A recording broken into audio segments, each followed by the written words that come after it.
Nuk mbaj mend kur kam pirë për herë të fundit një kafe të nxehtë, kur kam lexuar një faqe libri pa ndërprerje, apo kur kam bërë dush pa nxitim, pa trokitje në derë. Edhe dushi tani është luks. Koha për veten është bërë një kujtim i largët. Më parë mund të ndalesha, të merrnja frym të isha unë.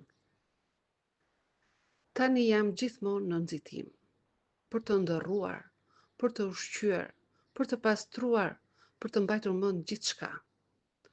Gjithmonë në shërbim të dikujt tjetër. Gjithmonë me dikë që ka nevojë për mua. Dhe e dua këtë jetë, por ndonjëherë ndjehem si të mos ekzistoj më si person, por vetëm si rol nën, shërbyese, kujdestare, mbrojtëse. Po unë, ku jam unë në gjithë këtë? Ndonjëherë më mjafton dikush që të më thotë: shko bë një dush e qetë, unë jam këtu. Ka kaq shumë fuqi në një gest të vogël, sepse edhe nëna ka nevojë të jetë vetja e saj, qoftë dhe për 10 minuta në ditë. Zemër, nëse ndihesh kështu, nuk je vetëm. Shkruaj edhe unë në komenta.